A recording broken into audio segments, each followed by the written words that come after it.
నమస్తే C news కి స్వాగతం. నేను ప్రశాంతి. ముందుగా బులెటిన్ లో హెడ్లైన్స్. క్షత్రియుల ఆదరాభిమానాలు ఎన్నటికీ మరువలేనివి. ఏపీ శాసనసభ డిప్యూటీ స్పీకర్ రఘురామకృష్ణరాజు. జీఎస్టీపై 1% అదనంగా సర్ఛార్జియా. ప్రభుత్వంపై మాజీ ఎంపీ భరతరాం ధ్వజం. అఖిలమూరి కోటేశ్వరరావుకు ఘన సత్కారం. రాజమండ్రి స్పోర్ట్స్ క్లబ్ ఆధ్వర్యంలో నిర్వహణ. కలెక్టరేట్ శాశ్వత భవనాల స్థల పరిశీలన. పలు ప్రాంతాల్లో పర్యటించిన కలెక్టర్ ప్రశాంతి. అయ్యప్ప స్వామి ఆలయంలో మహాపడి పూజ. శరణ ఘోషతో మార్మోగిన గౌతమ ఘాట్. పదవులు శాశ్వతం కాదని, వ్యక్తిత్వం నిలుపుకోవడానికి క్షత్రియుడిగా కృషి చేస్తానని ఆంధ్రప్రదేశ్ శాసనసభ ఉపసభాపతి కొనుమూరి రఘురామకృష్ణరాజు అన్నారు. క్షత్రియుల మనో సంకల్పం గొప్పదని, గత పాలకులు తనను అన్ని విధాలుగా హింసకు గురిచేశారని, క్షత్రియులు తనకు అండగా నిలిచారని, వారి ఆదరాభిమానాలతో డిప్యూటీ స్పీకర్ పదవి పొందారని, అందుకే వారి ఆశీర్వాదాలు తీసుకోవడానికి వచ్చానని వెల్లడించారు. రాజమహేంద్రవరం క్షత్రియ సేవా సమితి ఆధ్వర్యంలో దివాన్ చెరువు సమీపంలోని డిబివి రాజు లేఅవుట్లో ఆదివారం కార్తీక వన సమారాధన సమావేశం ఘనంగా జరిగింది. ముఖ్య అతిథులుగా డిప్యూటీ స్పీకర్ రఘురామకృష్ణరాజుతో పాటు ప్రభుత్వ whip, Mummidivaram MLA Datla Subbaraju, Unguturu MLA Pachamatta Dharmaraju, Godavari global university chancellor KVV Satyanarayanaraju, Anakapalli జిల్లా ఏటికొప్పాకకు చెందిన పద్మశ్రీ అవార్డు గ్రహీత చింతలపాటి వెంకటపతిరాజు, సినీ దర్శకుడు దండు కార్తిక్ వర్మ, అతిథులుగా రచయిత, దర్శకులు ఎం కుమార్ రాజు, జంపన సుబ్బరాజు, బుల్లెతెర సినిమా నటుడు సూర్యతేజ తదితరులు విచ్చేశారు.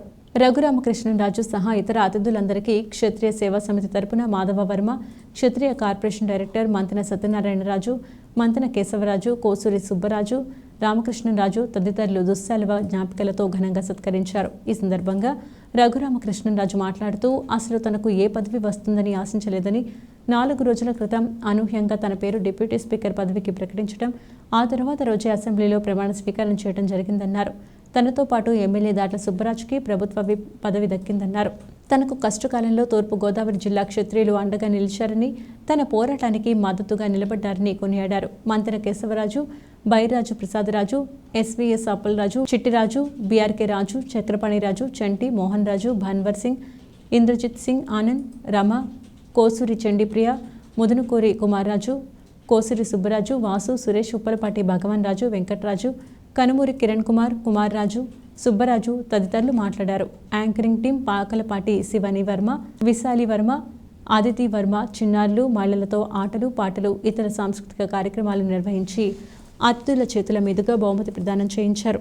ఈ సందర్భంగా రక్తదాన శిబిరంతో పాటు ఉచిత వైద్య శిబిరాన్ని నిర్వహించారు. మీరు చాలా పర్టికులర్గా రావాలంటే, ఎందుకంటే మిమ్మల్ని ముఖ్య అతిథిగా పెడుతున్నామంటే వద్దండి, ఏదో పేరు అయితే రాయండి, నేను ఖచ్చితంగా వస్తాను. రాజమండ్రి అందులో వెంకటపతిరాజు గారు గురువు గారు, సో ఆయన ఆధ్వర్యంలో అంటే నేను ఖచ్చితంగా వస్తాను. మీకు నా హృదయపూర్వక ధన్యవాదాలు. అలాగే గతంలో కూడా నన్ను అప్పటి పరిపాలకులు అది దారుణంగా హింసించినప్పుడు అప్పుడు మీ లోకల్ ఎంపీ కూడా ఏదో పిచ్చి పిచ్చిగా మాట్లాడినా కూడా స్ట్రాంగ్గా సపోర్ట్ చేశారు. ఇక్కడ ఉన్న క్షత్రియులు అందరూ కూడా అమలాపురం ఇక్కడ అంటే చెప్పాలంటే అప్పటి తూర్పుగోదావరి క్షత్రియులు కొంచెం మా పశ్చిమ గోదావరి వాళ్ళు ఏంటంటే కొంచెం అటు ఇటుగా ఉంటారు. పదవి రాకముందు వాళ్ళు పిలిచారు కాబట్టి ఖచ్చితంగా అక్కడికి వెళ్ళాలి, వాళ్ళ ఆశీర్వాదం తీసుకోవాలి అన్న సంకల్పంతో ఇక్కడికి వచ్చి ఇంతగా నన్ను ఆశీర్వదించినందుకు, ఇంతగా నన్ను ప్రేమించినందుకు రాజమండ్రి క్షత్రియ పరిషత్ వారందరికీ, ఇక్కడ నాకు ఎప్పటి నుంచో ఎంతోమంది మిత్రులు ఉన్నారు. సో అందరినీ చెప్పలేకపోయినా రాజుగారు ఎప్పటి నుంచో సన్మానం. ఇప్పుడు వారికి ఒక అత్యున్నతమైన పురస్కారం ప్రపంచ తెలుగు మహాసభలు జనవరి 8, 9, 10, 2025 సంవత్సరంలో అక్కడ చేస్తున్నాం అత్యంత ఘనంగా. దానికి పద్మ అవార్డు గ్రహీత శ్రీ సివి రాజు గారికి ఒక ఉన్నతమైనటువంటి పురస్కారం, దట్స్ ఎ వరల్డ్ అవార్డ్స్ అండి. మీరు పద్మశ్రీ ఇండియాలో హైయెస్ట్ ఇండివిజువల్కి ఇచ్చేటువంటి అవార్డు. అలాగే మీకు ఈ సంవత్సరం అధికారికంగా అక్కడ ఇస్తాం. ఇప్పుడే మా కమిటీ కూడా మాట్లాడుతున్నాం. రేపు ఆదివారం నాడు నెక్స్ట్ సండే మార్నింగ్ జగ్గంపేట అలాగే పాలకొల్లు సమావేశాలు కూడా జరుగుతున్నాయి. దయచేసి అందుబాటులో ఉన్నవారు వారి వెళ్ళవలసిందిగా నేను కోరుతున్నాను. ప్రత్యేకించి ఇక్కడ అనౌన్స్మెంట్ ఏమిటంటే అండి, గత సంవత్సరం మనం రాజమండ్రి క్షత్రియ పరిషత్తు ఇలాగే ఇదే మన వనభోజనాల్లో అనౌన్స్మెంట్ చేసి అత్యంత అద్భుతంగా 5 రోజుల పాటు ప్రపంచ తెలుగు మహాసభల్ని మనంతో ఘనంగా చాలా చాలా చాలా అద్భుతంగా మనం రాజరాజ నరేంద్ర రాజమహేంద్రవరం పేరు వచ్చినట్టు అటువంటి చక్రవర్తి తాలూకు సహస్రాబ్ది ఉత్సవాలు, అలాగే భారతాన్ని రచించినటువంటి నన్నయ్య భట్టారకుడి 1000 సంవత్సరాలు చేసాం. ఇప్పుడు 1001 సంవత్సరం జనవరి 8, 9, 10వ తారీఖున చేద్దామని చెప్పేసి రాజమహేంద్రవరం మా గోదావరి గ్లోబల్ యూనివర్సిటీ మా విశ్వవిద్యాలయ ప్రాంగణంలో చేస్తున్నాం. మొదటి రోజు ముఖ్యమంత్రి చంద్రబాబు నాయుడు గారిని ఇన్వైట్ చేయడం జరిగింది. అలాగే దాదాపు 5 రాష్ట్ర గవర్నర్లు, అలాగే తెలంగాణ క్యాబినెట్ నుంచి ఒక 5-6 మంత్రులు, అలాగే కర్ణాటక, తమిళనాడు నుంచి కూడా మనకి మంత్రివర్యులు అడుగు వస్తున్నారు. సుప్రీంకోర్టు, హైకోర్టు న్యాయాధీశులు కూడా ఇచ్చేస్తున్నారు. అలాగే చాగంటి కోటేశ్వరరావు గారు మొదటి రోజు 8వ తారీఖున, 9వ తారీఖున మాడుగుల నాగపల్లి సార్ గారు, పద్మ అవార్డు గ్రహీత మనకి డాక్టర్ గరిపాటి నరసింహారావు గారు, వీరందరూ కూడా ఆహ్వానించడం జరిగింది. రాష్ట్రంలో చంద్రబాబు నేతృత్వంలో కూటమి ప్రభుత్వం ఏర్పడ్డాక నిత్యావసర వస్తువుల ధరలు విపరీతంగా పెరిగిపోయాయని, ఇది చాలదన్నట్లు కొత్తగా జీఎస్టీపై 1% అదనంగా సర్ఛార్జీలు పెంచడానికి రంగం సిద్ధం చేయడం దారుణమని మాజీ ఎంపీ మరియు వైఎస్సార్ కాంగ్రెస్ పార్టీ రాష్ట్ర అధికార ప్రతినిధి మార్గాని భరత్రాం ధ్వజమెత్తారు. ఢిల్లీ వెళ్లిన ముఖ్యమంత్రి చంద్రబాబు కేంద్ర ఆర్థిక మంత్రి నిర్మలా సీతారామన్ని కలుసుకుని 1% అదనంగా జీఎస్టీ పెంచుకోవడానికి అనుమతి ఇమ్మని కోరడం దారుణమన్నారు. సంపద సృష్టించడం అంటే ఇదేనా అని ఆయన నిలదీశారు. రాజమండ్రి వైఎస్సార్ కాంగ్రెస్ పార్టీ సిటీ కార్యాలయంలో జరిగిన మీడియా సమావేశంలో మార్గాని మాట్లాడుతూ, ఎన్నికల ముందు ఇష్టం వచ్చినట్లు హామీలు గుప్పించి సంపద సృష్టించి వీటిని అమలు చేస్తామని చెప్పారని గుర్తు చేశారు. ఇలా ట్యాక్సులు పెంచుకుంటూ పోవడమే సంపద సృష్టించడం అవుతుందా అని వాపోయారు. ఇప్పటికే నిత్యావసర వస్తువులైన ఉప్పు, పప్పు, ఉల్లిపాయలు వంటి ధరలు విపరీతంగా పెరిగి సామాన్య ప్రజల నడ్డి విరిచేలా చేస్తారన్నారు. విజయవాడ వరదలు వచ్చాయని రాష్ట్ర ప్రజలంతా 1% ట్యాక్స్ కట్టాలని చెప్పడం చంద్రబాబు స్టైల్ సెల్ఫ్ ఫైనాన్స్ సిస్టమా? ఇదేనా అమరావతి మోడల్ అని ప్రశ్నించారు. నిజానికి వరదల పేరు చెప్పి కొన్ని వందల కోట్లు కలెక్ట్ చేశారని, ఆ డబ్బు ఎలా పక్కదారి పట్టించారో అందరికీ తెలుసన్నారు. ఇప్పుడు మరోసారి ట్యాక్స్ పేరుతో ప్రజలను మోసగిస్తున్నారని అన్నారు. ఉచిత ఇసుక అన్నారే గానీ అలా జరగడం లేదని, టీడీపీ ఎమ్మెల్యేలు యథేచ్ఛగా ఇసుక అమ్ముకుంటున్నారని భరత్ ఆరోపించారు. రాష్ట్ర ముఖ్యమంత్రి వర్యులు చంద్రబాబు నాయుడు గారు ఢిల్లీ పర్యటనలో భాగంగా మరి కేంద్ర మంత్రి వర్యుల్ని నిర్మలా సీతారామన్ గారిని కలిసిన దాంట్లో ఆయన ఒక కొత్త ప్రపోజల్ పెట్టాడు.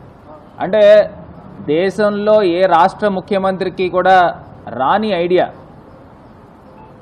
అంటే చాలా వినూత్నంగా సంపద సృష్టిస్తూ ఉన్నారు. ఆయన చెప్తా ఉన్నాడు కదా, నేను సంపద సృష్టించి ప్రజలకి సంక్షేమ పథకాలు ఇస్తానని. మరి బహుశా 1% అదనంగా మరి ఆయన సర్ఛార్జ్ అంటే జీఎస్టీ పైన సర్ఛార్జ్ పెట్టుకునేదానికి వెసులుబాటు కల్పించండి అని సాక్షాత్తు ఫినాన్స్ మినిస్టర్ గారిని మరి చంద్రబాబు నాయుడు గారు ఢిల్లీలో కోరడం జరిగింది. మరి సంపద సృష్టించడం అంటే ఇదేనండి. అంటే సామాన్య ప్రజలు, సగటున సామాన్య ప్రజలు ఆంధ్రప్రదేశ్ రాష్ట్రంలో, కేవలం ఇది ఒకటే రాష్ట్రం, దేశంలో ఏ రాష్ట్రం కాదు, ఆంధ్రప్రదేశ్ రాష్ట్రంలో ఏది కొన్నా కానీ 1% అదనంగా ట్యాక్స్ కట్టాలన్నమాట. ఇప్పటికే నిత్యావసర వస్తువులు చంద్రబాబు నాయుడు గారు కుర్చీలో కూర్చున్న తర్వాత సామాన్య ప్రజల యొక్క నడ్డి విరగొట్టారు. బాదుడే బాదుడి కిందన రేట్లు బాది, ఉల్లిపాయ టమాటా అయితే సెంచరీ కొట్టేసినాయి. మరి ఇంకా అసలు సామాన్య ప్రజలు ఎలా బతకాల? దీనికి అదనంగా మరి డైరెక్ట్గా ఫైనాన్స్ మినిస్టర్ గారిని ఎంత నిస్సిగ్గుగా అడుగుతూ ఉన్నారండి. ఆయన చెప్తా ఉన్నాడు, విజయవాడ వరదలు వచ్చినాయి, అతలాకుతలం అయిపోయినాయి, దాని గురించి రాష్ట్ర ప్రజలందరూ కూడా 1% ట్యాక్స్ కట్టాలి. మరి ఇదేనండి చంద్రబాబు నాయుడు గారు తమరి తాలూకా సెల్ఫ్ ఫైనాన్స్డ్ అమరావతి మోడల్ అని చెప్పారు. మరి ఏం చేశారు అమరావతి మోడల్? సంపద సృష్టించడం అంటే ఇదేనా? రైతు మెడకు ఉరితాళ్లు వేయవద్దు అంటే స్మార్ట్ మీటర్లు ఈయన ప్రతిపక్షంలో ఉన్నప్పుడు మాట్లాడిని. ఇప్పుడు ఏం మాట్లాడుతున్నారు? స్మార్ట్ మీటర్లు వచ్చేసాయి అంటే దానివల్ల ఏదో ప్రజలకి ఏదో న్యాయం జరిగిపోతున్నట్టు. అంటే ఈయన చెప్పిన విధానం అంటే ఇదెక్కడ 2 నాలుకల ధోరణి అని అడుగుతా ఉన్నా. పైపెచ్చిన ఈ 5 నెలల్లో ఈయన చేసిన నిర్వాహకం ఏంటంటే సుమారుగా 57,000 కోట్ల రూపాయలు అప్పులు చేసిన ఘనుడి కిందన మనం పరిగణించాలి. అప్పులు చేసేసారు 13 లక్షల కోట్లు, 14 లక్షల కోట్లని. మరి ఇదే అసెంబ్లీలో బడ్జెట్ మీరు పెట్టినప్పుడు జగన్మోహన్ రెడ్డి గారి హయాంలో 6,75,000 కోట్ల రూపాయలు సుమారుగా అవే అప్పులు. అంటే గతంలో మీరు చేసిన అప్పులతో కలుపుకుని మరి ఏ రకంగా అబద్ధాలు ఆడారండి? మేము అధికారంలోకి వచ్చిన తర్వాత నాణ్యమైన కరెంట్ ఇస్తాము, కరెంటు ఛార్జీలు అనేవి పెంచమని చెప్పేసి నేరుగా చెప్పిన మాట ఇదే చంద్రబాబు నాయుడు గారు. మరి ఆయన గెలిచిన తర్వాత మాకున్న లెక్కల ప్రకారం ఆయన 11,000 కోట్ల పైమాటే పెంచేదానికి ప్రణాళిక రూపొందిస్తూ ఉన్నారు.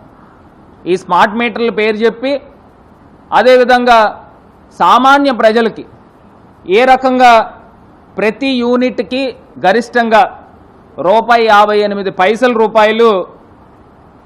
మరి నవంబర్ 15 నుంచి ఈ యొక్క కరెంటు ఛార్జీల యొక్క బాధుడు మరి చంద్రబాబు నాయుడు గారి ప్రభుత్వంలో వేయబోతా ఉన్నారు. తిరుమల తిరుపతి దేవస్థానం బోర్డు సభ్యులుగా నియమితులైన అక్కినముని కోటేశ్వరరావును రాజమహేంద్రవరం స్పోర్ట్ క్లబ్ నిర్వాహకులు శనివారం సాయంత్రం ఘనంగా సన్మానించారు. వెంకటేశ్వర స్వామి సేవ చేసుకునే అవకాశం రావడం ఆయన పూర్వజన్మ సుకృతమని, అటువంటి సేవాభిలాష కలిగిన వ్యక్తికి మంచి పదవి దక్కిందని ప్రజాప్రతినిధులు కొనియాడారు. తిరుమల తిరుపతి దేవస్థానం బోర్డు సభ్యులుగా నియమితులైన అక్కినముని కోటేశ్వరరావును రాజమహేంద్రవరం స్పోర్ట్ క్లబ్ నిర్వాహకులు శనివారం సాయంత్రం ఘనంగా సన్మానించారు. వెంకటేశ్వర స్వామి సేవ చేసుకునే అవకాశం రావడం ఆయన పూర్వజన్మ సుకృతమని, అటువంటి సేవాభిలాష కలిగిన వ్యక్తికి మంచి పదవి దక్కిందని ప్రజాప్రతినిధులు కొనియాడారు. ఈ కార్యక్రమంలో రాష్ట్ర పర్యాటక, సాంస్కృతిక, సినిమాటోగ్రఫీ శాఖల మంత్రి Kandula Durgesh, Rajanagaram MLA Batula Balaramakrishna, RUDA chairman బోర్డు వెంకటరమణ చౌదరి తదితరులు ముఖ్య అతిథులుగా పాల్గొన్నారు. వారు మాట్లాడుతూ ఆయన నిత్యం పూజించే ఆ వెంకటేశ్వర స్వామి వారికి ఆయన కొండపైనే ఉండి సేవ చేసుకుంటూ స్తుతించే భాగ్యం దక్కిందన్నారు. మంచి మనిషి, మృదు స్వభావి, మంచి వ్యక్తిత్వం కలిగిన ఆయనకు ఆ స్వామివారి ఆశీస్సులు ఎల్లప్పుడూ ఉండాలని ఆకాంక్షించారు. ఆయన ఇప్పటి వరకు చేసిన సామాజిక, దైవ సేవా కార్యక్రమాలను కొనియాడారు. అనంతరం దుస్సెలవ, పూలమాల, జ్ఞాపికతో ఘనంగా సత్కరించి అభినందనలు తెలిపారు. మునికోటేశ్వరరావు మాట్లాడుతూ తనకు స్వామివారి సేవ చేసుకునే భాగ్యం కల్పించిన సీఎం చంద్రబాబు నాయుడు, ఆయన సతీమణి నారా భువనేశ్వరి, మంత్రి నారా లోకేష్లకు కృతజ్ఞతలు తెలిపారు. వీఐపీ ప్రోటోకాల్ దర్శనాలను చాలా వరకు తగ్గించి సామాన్య ప్రజలకు ఆ వెంకటేశ్వర స్వామివారి దర్శన భాగ్యం కల్పించాలన్న లక్ష్యంతోనే చాలా మంది బోర్డు సభ్యులు ఉన్నారన్నారు. రాజమండ్రి స్పోర్ట్స్ క్లబ్ పూర్వపు కార్యదర్శి వి భాస్కర్రావు మాట్లాడుతూ చాలా ఏళ్లుగా స్పోర్ట్స్ క్లబ్ నిర్వహిస్తున్నామని, ప్రస్తుతం 90 మంది సభ్యులు ఉన్నారన్నారు. సభ్యుల సహకారంతో స్పోర్ట్స్ క్లబ్ భవన నిర్మాణం చేశామన్నారు. Aryapuram bank chairman Challa Shankarrao, club secretary PS Ramachandrarao, Sitaram తదితరులు పాల్గొన్నారు. నాకు ఈ అవకాశం కల్పించిన గౌరవనీయ ముఖ్యమంత్రి శ్రీ నారా చంద్రబాబు నాయుడు గారు, శ్రీమతి భువనేశ్వర్ గారు, శ్రీ లోకేష్ గారు, శ్రీ పవన్ కళ్యాణ్ గారు, వారికి నా మనస్పూర్వక కృతజ్ఞతలు తెలియజేసుకున్నాను. టీటీడీ పాలక మండలిలో సభ్యులుగా ఈ నియామకం జరిగిన తర్వాత ఇదివరకు ఉన్న సేవ చేయాలని తలంపు మరింత రెట్టింపుగా అయింది. నాకు ఇదివరకు ఏదో వ్యాపారంగా ఆలోచన చాలా ఉండేవి. అవి కొద్దిగా కొనసాగిద్దాం అనుకుంటూ వచ్చాను. కానీ ఈ వారం 10 రోజుల్లో కొంచెం ఆ నిర్ణయాన్ని కొద్దిగా మార్చుకొని ఈ ఆధ్యాత్మికంగా ప్రయాణం చేస్తూ ఎవరైతే పెద్దలు ఈ అవకాశాన్ని కల్పించారో దాన్ని పూర్తిగా అన్ని విధాలుగా సద్వినియోగం చేసుకుంటూ శ్రీ వెంకటేశ్వర స్వామిని సేవ చేసుకుంటూ భక్తజనులకు కూడా పూర్తి సేవ చేస్తూ వీలైనంత మంది సామాన్య భక్తులకి ఇదివరలో 5:30 గంటలకి ఉదయం ధర్మదర్శనం ప్రారంభమయ్యేది. అక్కడ ఇప్పుడు 10:30 వరకు అవకాశం లేదు. ఆ విషయంగా నేను ఇతర సభ్యులందరితో చర్చించి పూర్వం ఏ రకంగా అయితే దర్శనాలు జరిగి తేలిగ్గా నడిచినాయో ఇప్పుడు ఆ రకంగా సమయాన్ని ఇతరుల ప్రోటోకాల్కి ఇతరులకి 4-5 గంటలు పోవటం అంటే దాన్ని కనీసం 1.5-2 గంటల్లో పూర్తి చేయగలిగితే ఇంకో 10,000 మందికి అక్కడున్న తాకిని చాలా వరకు తగ్గించే అవకాశం ఉందని భావిస్తూ ఆ విధంగా 2-3 చర్చించడం జరిగింది. వారు కూడా అదే అభిప్రాయంతో ఉన్నారు. చైర్మన్ గారు కూడా దాన్ని ఏ రకంగా మినిమైజ్ చేసి చేద్దామనే ఉద్దేశం ఉన్నది. ఈ కూటమి ప్రభుత్వం ఆయన్ని మంత్రివర్యుల కింద బాధ్యతలు ఇచ్చింది అంటే అది చాలా గొప్ప విషయం. నా ప్రకారం అర్హుడైన కందుల దుర్గేష్ గారికి మనందరి స్నేహితుడిగా ఇది ఆయన ఎప్పుడూ కూడా ఒక రెస్పాన్సిబిలిటీ, ఒక బాధ్యతగానే తీసుకున్నాడు తప్ప ఒక పోస్ట్గా తీసుకోలేదు. ఈరోజు ఈ క్లబ్లో సుమారు 90 మంది ఉన్నాం. ఈ 90 మంది కూడా రకరకాల వ్యాపారాలు, రకరకాల ప్రొఫెషన్స్ని రిప్రజెంట్ చేస్తూ ఈరోజు ఇక్కడ ఉన్నారు. ఏ క్రీడైనా ఆడితే స్ఫూర్తిదాయకంగా ఉన్న ప్రెసిడెంట్ గారు ఉన్నారు, అలాగే స్ఫూర్తినిచ్చే మెంబర్స్ ఉన్నారు, అలాగే నడుం తట్టే మెంబర్స్ అందరూ కూడా ఎంతోమంది ఉన్నారు.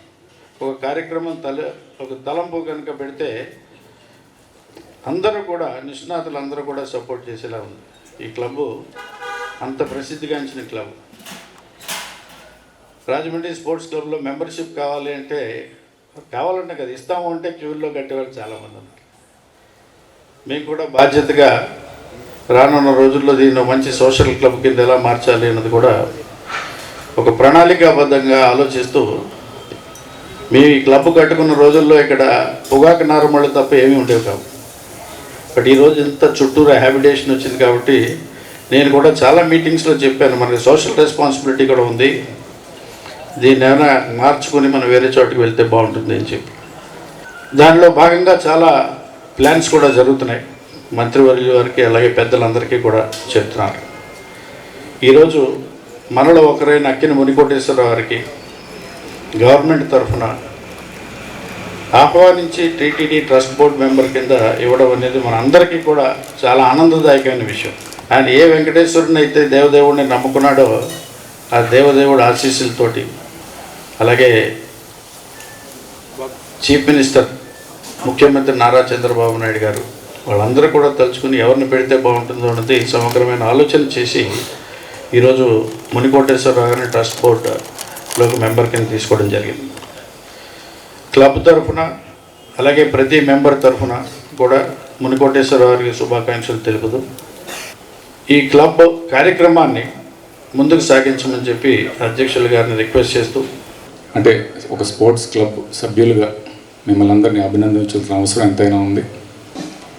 ఒక ప్రాంతం, ఒక ఊరు కానీ, ఒక గ్రామం కానీ, ఒక రాష్ట్రం కానీ ఎంత అభివృద్ధి చెందింది, ఎంత పురోగతి చెందింది అనే దానికి కొలమానంగా అక్కడున్న స్పోర్ట్స్ ఇన్ఫ్రాస్ట్రక్చర్ ఏ మాదిరిగా ఉంది అనేది ఒక చాలా కీలకమైన కొలమానంగా మనం తీసుకోవచ్చు. కానీ దురదృష్టం ఏంటంటే మన వంటి టైర్ 2 పట్టణాల్లో కానివ్వండి, గ్రామాల్లో కానివ్వండి, స్పోర్ట్స్ ఇన్ఫ్రాస్ట్రక్చర్ అనేది చాలా తక్కువగా మన రాష్ట్రంలో కనబడుతుంది. సో రానున్న రోజుల్లో మీ వంటి వారు యాక్టివ్ పార్ట్ తీసుకుని ఈ స్పోర్ట్స్ ఇన్ఫ్రాస్ట్రక్చర్ ఏ విధంగా మనం డెవలప్ చేయొచ్చు ఈ ప్రాంతంలో అని చెప్పేసి మీరందరూ కూడా సలహాలు సూచనలు ఇచ్చి అధికారులని, మంత్రివర్యులని అందరినీ కూడా మీరు భాగస్వామ్యం కావాల్సిన మిమ్మల్ని అందరినీ కోరుకుంటున్నా. ఆయన ఏ రంగాన్ని పట్టుకున్నా జాగ్రత్తగా, ఎక్కడ ఎలాంటి డిస్టర్బెన్స్ లేకుండా, ఆయన పేరు ఎక్కడ కూడా చిన్న డ్యామేజ్ అవ్వకుండా, ఆయన మీద ఎలాంటి డ్యామేజ్ లేకుండా వారి క్యారెక్టర్ నిలబెట్టుకుంటూ వచ్చారనేది మేము చాలా బాగా గ్రహించాను ఈ మధ్యకాలంలో. అన్నిటికంటే ఈ యొక్క వెంకటేశ్వర స్వామి ఆలయాన్ని బ్రహ్మాండంగా అంగరంగ వైభవంగా రాజనగరం నియోజకవర్గంలో సీతానగరం మండలం రఘుదేవపురం గ్రామంలో నిర్మిస్తున్నారు. ఆయన మామూలుగా కాదు, తిరుమల క్షేత్రం ఎలా ఉంటుందో అలాంటి దర్శన అనుభూతిని పొందే విధంగా వారు నిర్మాణం చేస్తున్నారు. ఒకరోజు ఎలక్షన్ ముందు వారితోనే మన కృష్ణాజీ గారితో కలిసి సుమారు 2 గంటల సేపు కూర్చుంటే ఆ గుడి గురించి చెప్పినప్పుడు చాలా అద్భుతంగా అనిపించింది. ఇలాంటి మహానుభావులు ఇంకా ఈ గుళ్ళ మీద దృష్టి పెడుతున్నారు అనే దాని గురించి, అసలు దాని భవిష్యత్తులో ఎలా ఉంటుంది ఏంటనేది నాకున్న చిన్న అనుభవాన్ని కూడా కలిపి జోడించుకుని దాని గురించి మాట్లాడుకోవడం జరిగింది. వెంకటేశ్వర స్వామి మీద ఉన్నటువంటి భక్తి, వెంకటేశ్వర స్వామి వారికి ఆలయం నిర్మించాలన్నటువంటి పడిన తపన్నే దృష్టిలో పెట్టుకుని, బాబు మునుకోటేశ్వరరావు గారు, నువ్వు నీ గ్రామంలో నిర్మించే వెంకటేశ్వర స్వామిని ఒక్కడే కాదు, ఈ లోకానికి కలియుగ దైవంగా ఇక్కడ తిరుమలలో కూర్చున్నాను నేను, నువ్వు వచ్చి సేవ చేయాల్సిన అవసరం ఆసన్నమైంది కాబట్టి నువ్వు నా దగ్గరకు వచ్చి సేవ చెయ్యని వారే పిలిస్తే వారు వెళ్ళి చంద్రబాబు నాయుడు గారు మనసులో పెడితే దాన్ని వీరికి ఈరోజు ఈ యొక్క టీటీడీ బోర్డు మెంబర్ వచ్చిందని నేను భావిస్తున్నాను. నేను అక్కిన మునుకోటేశ్వరారికి పూర్వజన్మ సుకృతం, ఆ ఏడుకొండ కలియుగ ప్రత్యక్ష దైవం ఏడుకొండల వాడు ఆయనకి సేవ చేసుకునే భాగ్యం కలిగించారు. అది కూడా ఏంటంటే ఎలక్షన్ ముందు మన విశ్వవిఖ్యాత నట సార్వభౌమ నందమూరి తారక రామారావు అల్లుడి గారైనటువంటి మన చీఫ్ మినిస్టర్ గారైనటువంటి నారా చంద్రబాబు నాయుడు గారిని రాయమండ్రి తరలించడం జరిగింది ఇక్కడికి జైలుకి. అంటే ఆయనకి ఏంటంటే ఆ నందమూరి తారక రామారావు కుటుంబం మీద ఉన్నటువంటి ఆ అభిమానంతో వారికి ఏం కావాలంటే అన్ని రోజులు ఆయన దగ్గరుండి వాళ్ళకి సేవ చేసుకోవడం జరిగింది. దాని గుర్తింపుగానే ఆ ఏడుకొండలవాడు కూడా కనీసం సంవత్సరానికి ఒక 10 సార్లైనా ఆయన ఏడుకొండలవాడి దగ్గర దర్శనానికి వెళ్తుంటారు. ఆయన యొక్క ఆశీస్సులు కూడా పొందుతుంటారని ఉద్దేశంతో ఎంతో నాకు అభిమానమైనటువంటి ఆ ఏడుకొండలవాడు ఒక అభిమానంతో ఇవాళ మునుకోటేశ్వరారికి ఇవాళ తిరుమల దేవస్థానానికి మెంబర్గా ఉన్నారంటే చిన్న విషయం కాదు. అది ఎప్పుడో వాళ్ళ తల్లిదండ్రులు ఆయన కూడా చేసుకున్నటువంటి పూర్వజన్మ సుకృతం. శ్రీ అక్కిన మునికోటేశ్వరరావు గారు తిరుపతి దేవస్థానం యొక్క బోర్డు మెంబర్గా నియమించబడ్డాం. నిజానికి పదవులు కావాలనో పదవుల్లో ఉండాలనో ప్రత్యేకంగా ఏనాడు ఆలోచించినటువంటి వ్యక్తి శ్రీ మునికోటేశ్వరరావు గారు. నాకున్నటువంటి వారితో ఉన్నటువంటి పరిచయంలో నేను గమనించింది, వారు నిరంతరం కూడా వ్యాపారం, దాంతోపాటు ప్రజాసేవ, ఈ రెండింటిని సమ్మిళితం చేస్తూ ముందుకు వెళ్ళేటువంటి సౌజన్యశీలురు శ్రీ మునికోటేశ్వరరావు. నేను అనుకుంటా ఉంటాను, వారి తల్లిదండ్రులు చిన్నప్పుడే ఊహించి పెట్టారేమో మునికోటేశ్వరరావు అని. ఆ వెంకటేశ్వర స్వామిని తపస్సు చేసేటువంటి ముని ఈ కోటేశ్వరరావు. అంతేకాకుండా ముని మాత్రమే కాకుండా మౌని కూడా ఆయన. ఎందువల్లంటే చాలా తక్కువ మాట్లాడతారంటే చాలా మౌనంగా ఉండేవారు మౌని. దాంతోపాటు కోటేశ్వరరావు అనే దానికి ఏ అర్థం ఉన్నా ఆయన కోటీశ్వరరావు, ఎందుకంటే చాలా డబ్బు ఉన్నటువంటి వ్యక్తి. ఇవి కూడా ఉన్నాయి కనుక మౌని, ముని, కోటేశ్వరరావు 3 కూడా ఉన్నటువంటి నిండైన వ్యక్తిత్వం మన కోటేశ్వరరావుది. దానికి మించి నాకు కనిపించింది ఆయన దగ్గర ఆయన వ్యవహరించేటువంటి తీరు. వారి కుటుంబం యావత్తు, వారు మొత్తం అందరూ కూడా చాలా ఉన్నత స్థానానికి ఎదిగినప్పటికీ కూడా వ్యాపార రంగంలో కానీ సామాజిక రంగంలో కానీ చాలా పెద్ద స్థాయిలో ఉన్నప్పటికీ కూడా ఏనాడు ఆ రకమైనటువంటి భేషజాన్ని కానీ ఆ రకమైనటువంటి అహంభావాన్ని కానీ ప్రదర్శించకుండా డౌన్ టు ఎర్త్ అంటూ ఉంటాం మనం. ఆ డౌన్ టు ఎర్త్ ఉండేటువంటి మనిషిగా నాకు తెలిసిన వారిలో అగ్రగణ్యులు శ్రీ మునికోటేశ్వరరావు అనేటువంటి మాటని ఈ సందర్భంగా నేను మనవి చేస్తున్నాను. తూర్పు గోదావరి జిల్లా పరిధిలోని శాశ్వత కలెక్టరేట్ ఇతర ప్రభుత్వ కార్యాలయాల ఏర్పాటు నేపథ్యంలో ఆయా భవనాల నిర్మాణానికి సంబంధించిన స్థలాన్ని పరిశీలించడం జరిగిందని జిల్లా కలెక్టర్ పి ప్రశాంతి తెలియజేశారు. కలెక్టర్ ప్రశాంతి స్థానిక జాంపేట పోలీస్ క్వార్టర్స్ సమీపంలో ఉన్న స్థలాన్ని అధికారులతో కలిసి పరిశీలించారు. ఈ సందర్భంగా కలెక్టరేట్ భవనాలు నిర్మాణం కోసం అనువైన ప్రదేశం గుర్తించడంలో భాగంగా పోలీస్ క్వార్టర్స్ సముదాయానికి అనుకుని స్వామి థియేటర్ ఎదురుగా ఉన్న సుమారు 7 ఎకరాలకు పైగా ఉన్న స్థలాన్ని పరిశీలించడం జరిగిందన్నారు.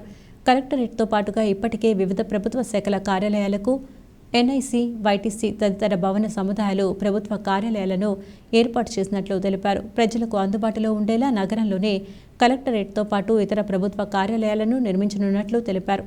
అనువైన స్థలాలను పరిశీలన చేసి ప్రభుత్వానికి ప్రతిపాదనలు పంపుతామని వెల్లడించారు. కలెక్టర్ వెంట ఆర్డీఓ ఆర్ కృష్ణనాయక్, ఆర్ఎండ్బి అధికారులు తదితరులు పాల్గొన్నారు.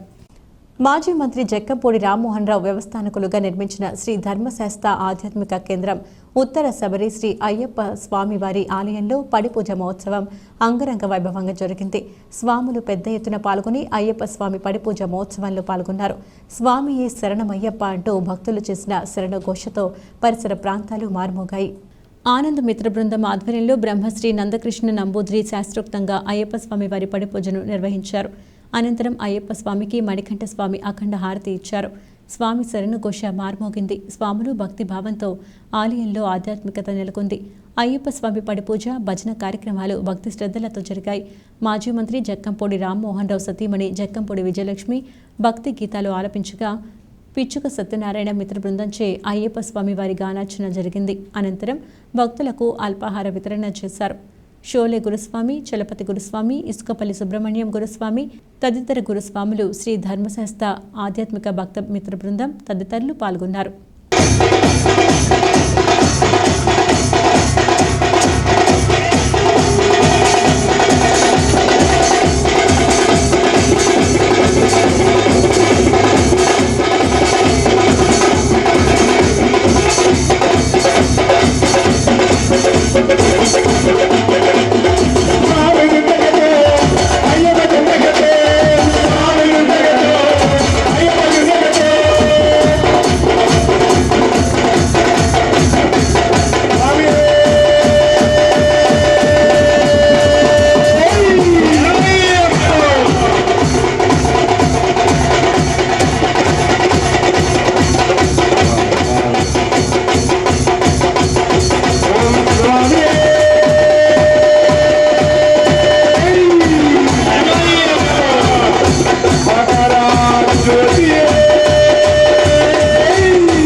దేవాలయం సంకల్పం నా భర్త జక్కంపూడి రామ్మోహన్ గారిదైనా ఈ గుడి దేవాలయ నిర్మాణం జరగటానికి ఎంతోమంది దాతలు ముందుకొచ్చారు. ఎంతోమంది ముందుకు వస్తేనే ఈ ఆలయానికి ఒక షేప్ వచ్చింది అనేటటువంటిది వాస్తవమైనటువంటి విషయం. ఇవాళ అంటే సాధారణంగా నేను వెళ్ళి భజనలోని పాటలు పాడను, అంటే పాడటానికి కూడా నాకు అంత జ్ఞానం కూడా లేదు, ఏదో సరదాగా వచ్చి అక్కడ పాడుతూ ఉంటాను. దానికి కారణం ఏంటంటే మా గురువుగారు పిచ్చుక సత్యనారాయణ గారు. అంటే నేను ఎన్ని అపస్వరాలు పాడేసినా నన్ను సరిచేసి మళ్ళీ పాట పాడించడం కంటే తెల్లారు లేచి గొడవలకు వెళ్ళమంటే బాగా అలవాటు, కానీ గొడవలకు వెళ్ళినట్టు కాదు పాట పాడటం అంటే. పాట ఎన్ని రకాల ఒడుపులు మడుపులు తెప్పాలో అవన్నీ జిలుగులు ఇవన్నీ చాలా జాగ్రత్తగా నేర్పి కొన్ని పాటలు నేర్పినటువంటి ఘనత పిచ్చుక సత్యనారాయణ గారికి, ఆయనకి నేను ఎల్లప్పుడూ కృతజ్ఞతగా ఉంటాను. గ్రామీణ ప్రాంతాల్లో ప్రాథమికంగా వైద్య సేవలు అందించే పీఎంపీలు అత్యవసర సమయంలో చేయు ప్రాథమిక వైద్యంపై అవగాహన కలిగి ఉండాలని ప్రముఖ వైద్య నిపుణులు పిల్లాడి పరమహంస అన్నారు. Community paramedics and primary health care providers welfare association Devarapalli మండలం ఆధ్వర్యంలో వైద్య విజ్ఞాన అవగాహన సదస్సు నూతన కార్యవర్గ ఎన్నిక జరిగింది. దేవరపల్లి టీచర్స్ ఫెడరేషన్ భవనంలో జిల్లా అధ్యక్షులు బళ్ళ శ్రీనివాసరావు అధ్యక్షతన జరిగిన ఈ సదస్సులో రాజమండ్రికి చెందిన Ganga emergency hospital senior physician doctor Pillada Paramahamsa మాట్లాడుతూ పీఎంపీలు అత్యవసర పరిస్థితుల్లో చేయు ప్రథమ చికిత్స గురించి తెలిపారు. గైనకాలజిస్ట్ డాక్టర్ స్పందన మాట్లాడుతూ మహిళలు ఇబ్బంది పడే గర్భకోశ వ్యాధుల పట్ల అవగాహన కల్పించారు. దేవరపల్లి మండల నూతన కార్యవర్గాన్ని జిల్లా అధ్యక్షులు బళ్ళా శ్రీనివాసరావు, జిల్లా కార్యదర్శి పి దేవానందం సమక్షంలో ఎన్నుకున్నారు. నూతన అధ్యక్షులుగా ఆకుల నాగేశ్వరరావు, నూతన కార్యదర్శిగా దాసిరి సత్యభాస్కర్, నూతన కోశాధికారిగా సిహెచ్ ప్రసాదరాజు, ఉపాధ్యక్షులుగా మామిడి వెంకటరావు, సహాయ కార్యదర్శిగా బాల బ్రహ్మానందరావు, గౌరవ అధ్యక్షులుగా సిహెచ్ కమలరాజులతో పాటు 7 కమిటీ సభ్యులను ఏకగ్రీవంగా ఎన్నుకోవడమైనది. గంగా ఎమర్జెన్సీ హాస్పిటల్ మేనేజర్ రుక్మాంగధర్రావు, మండల సభ్యులు పాల్గొన్నారు. నేటి కాలంలో కవిత్వంలో ఎన్నో మార్పులు వస్తున్నాయని, ప్రక్రియ ఏదైనా కవిత్వంలో మెరుపు ఉండాలని శతావధాని తాత సందీప్ శర్మ అన్నారు. ఆంధ్ర కేసరి యువజన సమితి ఆధ్వర్యంలో కవుల కార్తీకంలో భాగంగా కవన కార్తీక సాహితీ పురస్కారాలు కార్యక్రమం శనివారం నాడు స్వతంత్ర సమరయోధులు పార్కులో ఆంధ్ర కేసరి యువజన సమితి ఆధ్వర్యంలో జరిగింది. ఈ కార్యక్రమంలో ముఖ్య అతిథిగా పాల్గొన్న సందీప్ శర్మ కవిత్వం గురించి అనేక విషయాలు వివరించారు. విశిష్ట అతిథిగా పాల్గొన్న డాక్టర్ కరి రామారెడ్డి మాట్లాడుతూ కవిత్వం సమాజంలో ఎంతో కొంత మార్పు తీసుకురావాల్సిన అవసరం ఉందన్నారు. కవిత్వం పద్య రూపంలో గొప్ప పాత్ర పోషించిందని చిలకమర్తి ఫౌండేషన్ వ్యవస్థాపకులు పెరుమాళ్ల రఘునాథ్ తెలియజేశారు. ఏకేసీ కళాశాల చైర్మన్ అసదుల్లా అహ్మద్, తెలుగు శాఖాధిపతి డాక్టర్ పివిబి సంజీవరావు, విశ్రాంత ఉపాధ్యాయులు ప్రయాగ సుబ్రహ్మణ్యం తదితరులు ప్రసంగించారు. ఈ కార్యక్రమంలో కవన కార్తీక పురస్కారాలను doctor R Janakirao, PS Ravikanth, doctor Priscilla, doctor B Subbalakshmi, P Visalakshi, Vadrevu Nagamani, P Sudha, GNL Katyayani, పరిశోధక విద్యార్థి ఎం రాజు, అధ్యాపకులు ర్యాలీ శ్రీనివాసులు అందుకున్నారు. నందనవనం హరిప్రియ స్వాగతం పలికారు. కార్యక్రమాన్ని ఆంధ్రకేసరి యువజన సమితి అధ్యక్షులు దేశరెడ్డి బలరామనాయుడు, ప్రధాన కార్యదర్శి మాదిరాజు శ్రీనివాసు నిర్వహించారు. ఒక ఆయన ఎప్పుడు పద్యం రాస్తే 100 ఏళ్ళు పాత పడతావు, వచనం రాస్తే 100 ఏళ్ళు ముందుంటావు అని చెప్పింది. అయితే అప్పుడు నేను అన్నాను, అయితే పాతపడడం లేదా ముందుండమైనా ప్రస్తుతంలో ఎవడు ఉండడం అంటే మనం ప్రస్తుతంలో ఉన్నాం, ప్రస్తుతంలో రాయాలి, ఇప్పుడు ఏదో చెప్పాలి. అటు పాత చెప్తున్నావో కొత్త చెప్తున్నావో అనవసరం. కనుక కవిత్వం రాసే వాళ్ళందరూ కూడా ముందు ఈ మీటర్ని బాగా గుర్తుపెట్టుకోవాలి. ఇది ప్రాథమిక అంశం. సెమిస్టర్ ఎగ్జామ్స్ వాయిదా వేయాలని ఉభయ గోదావరి జిల్లాల ఏఐఎస్ఎఫ్ నాయకులు, పశ్చిమ గోదావరి జిల్లా కార్యదర్శి సుందర్, కోనసీమ జిల్లా అధ్యక్షుడు వెంకట్, తూర్పు గోదావరి జిల్లా అధ్యక్షులు చింతలపూడి సునీల్ డిమాండ్ చేశారు. ఏఐఎస్ఎఫ్ ఆధ్వర్యంలో ఆదికవి నన్నయ్య యూనివర్సిటీ ప్రధాన గేటు వద్ద ఏఐఎస్ఎఫ్ నాయకులు ధర్నాకు దిగారు. వారు మాట్లాడుతూ ఆదికవి నన్నయ్య యూనివర్సిటీ పరిధిలో సుమారుగా 500 అనుబంధ కాలేజీలు ఉన్నాయని, ప్రైవేట్, గవర్నమెంట్ డిగ్రీ కళాశాలల్లో సెమిస్టర్కు సంబంధించి సిలబస్ ఇంకా పూర్తి కాకపోవడంతో విద్యార్థులు ఆందోళన చెందుతున్నారని, సిలబస్ పూర్తి కాకుండా ఆదికవి నన్నయ్య యూనివర్సిటీ అధికారులు ఏ రకంగా పరీక్షలు నిర్వహిస్తారని ప్రశ్నించారు. ఈ నెల 2వ సెమిస్టర్, 5 సెమిస్టర్ పరీక్షలకు సంబంధించి 22 నుంచి డిసెంబర్ 5 వరకు ఎగ్జామ్స్ నిర్వహిస్తున్నామని సబ్ రిజిస్టర్ లింగారెడ్డి చెప్పడం జరిగిందన్నారు. ఏఐఎస్ఎఫ్ నాయకులు సెమిస్టర్ ఎగ్జామ్స్ వాయిదా వేసి డిసెంబర్ 6న నిర్వహించాలని రిజిస్టర్ లింగారెడ్డికి వినతిపత్రం అందజేశారు. యూనివర్సిటీ అభివృద్ధికి యూజీసీ గ్రాంట్లు మంజూరు చేయాలని డిమాండ్ చేశారు. భాను కార్తిక్, సతీష్, మణికంఠ, పవన్ కుమార్, లోకేష్, సంతోష్ విద్యార్థులు పాల్గొన్నారు. అఖిల భారత విద్యార్థి సమైక్య ఏఐఎస్ఎఫ్ ఆధ్వర్యంలో ఈ రోజున నన్నయ్య యూనివర్సిటీ దగ్గర ధర్నా నిర్వహించుకోవడం జరుగుతుంది. ఈ ధర్నా యొక్క ముఖ్య ఉద్దేశం ఏమనగా, నన్నయ్య యూనివర్సిటీ అనుబంధంగా ఇంచుమించుగా 500 డిగ్రీ కాలేజీలు అనుబంధంగా ఉండడం జరిగింది. ఈ అనుబంధం ఉన్న డిగ్రీ కాలేజీల్లో 2వ సెమిస్టర్ అలాగే 5వ సెమిస్టర్ ఎగ్జామ్స్ ఈ నెల 22వ తేదీ నుంచి డిసెంబరు 5వ తేదీ వరకు నిర్వహిస్తున్నామని చెప్పేసి నన్నయ్య యూనివర్సిటీ చెప్తుంది. మరోపక్క డిగ్రీ కాలేజీల్లో కనీసం సిలబస్ కూడా పూర్తి కాకుండా మీరు ఏ రకంగా విద్యార్థుల యొక్క ఎగ్జామ్స్ నిర్వహిస్తారని ఏఎస్ఎఫ్గా ప్రశ్నిస్తున్నాం. అదేవిధంగా యూనివర్సిటీ యొక్క రిజిస్టర్ని మా ఉభయ గోదావరి జిల్లాలకు సంబంధించిన నాయకులు వెళ్ళి కలవడం జరిగింది. ఆయనకు ఒక వినతిపత్రం ఇవ్వడం జరిగింది. ఆయన కూడా స్పష్టమైన ప్రకటన ఏది చెప్పడం లేదు. అంటే విద్యార్థుల యొక్క భవిష్యత్తుతో మీరు చెలగాటమాడుతున్నారా అని ఈ సందర్భంగా తెలియజేస్తున్నాం. Rajamahendravaram rural satellite city B block పాతపేటలో వెలిసిన శ్రీ గణపతి నాగబంధ సుబ్రహ్మణ్యేశ్వర స్వామివారి 9వ వార్షికోత్సవం ఆలయం ఆవరణలో ఘనంగా జరిగింది. ఈ సందర్భంగా స్వామివారికి భక్తులు చేతుల మీదుగా పంచామృతాలతో భక్తి శ్రద్ధలతో అభిషేకం జరిగింది. భక్తులు భారీగా తరలివచ్చి స్వామివారిని దర్శించుకుని తీర్థప్రసాదాలు స్వీకరించారు. ఆలయ నిర్మాణకర్త బత్తిన అప్పారావు ఆధ్వర్యంలో మధ్యాహ్నం 12 గంటల నుంచి భక్తులకు భారీ ఎత్తున అన్న సమారాధన కార్యక్రమం జరిగింది. బత్తిన మాట్లాడుతూ ఆ స్వామివారి దయ, కరుణ, కృప కటాక్షాలతో గ్రామస్తులందరూ సుఖ సంతోషాలతో అష్టైశ్వర్యాలతో తొలతూగాలని ఆకాంక్షించారు. భక్తులకు అన్న ప్రసాదాలను వడ్డించారు. ప్రతి ఏటా స్వామివారి ఆలయ వార్షికోత్సవాన్ని ఘనంగా నిర్వహిస్తున్నామని తెలిపారు. ఈరోజు శాటిలైట్ సిటీలో శ్రీ గణపతి నాగబంధ సుబ్రహ్మణ్యేశ్వర స్వామి వారి 9వ వార్షికోత్సవం సందర్భంగా ఈ బ్లాక్లో గొప్ప అన్నదాన కార్యక్రమం జరిగింది. ఈ కార్యక్రమంలో భక్తులు 50 మంది కూడా హాజరయ్యి మరి స్వామివారికి పాలాభిషేకంలో పంచామృతంతో చేసుకుని స్వామివారి యొక్క అనుగ్రహం పొందారు. బులెటిన్ ముగించే ముందు హెడ్లైన్స్ మరొకసారి. క్షత్రియుల ఆదరాభిమానాలు ఎన్నటికీ మరువలేనివి. ఏపీ శాసనసభ డిప్యూటీ స్పీకర్ రఘురామకృష్ణరాజు. జీఎస్టీపై 1% అదనంగా సర్ఛార్జియా, ప్రభుత్వంపై మాజీ ఎంపీ భరతరాం ధ్వజం. అఖిలమూలి కోటేశ్వరరావుకు ఘన సత్కారం, రాజమండ్రి స్పోర్ట్స్ క్లబ్ ఆధ్వర్యంలో నిర్వహణ. కలెక్టరేట్ శాశ్వత భవనాల స్థల పరిశీలన, పలు ప్రాంతాల్లో పర్యటించిన కలెక్టర్ ప్రశాంతి. అయ్యప్ప స్వామి ఆలయంలో మహాపడి పూజ, శరణ ఘోషతో మార్మోగిన గౌతమ ఘాట్. ఇవి వాటి సి న్యూస్ అప్డేట్స్. తిరిగి మరొక బులెటిన్లో మళ్ళీ కలుద్దాం. అంతవరకు సెలవు. నమస్కారం.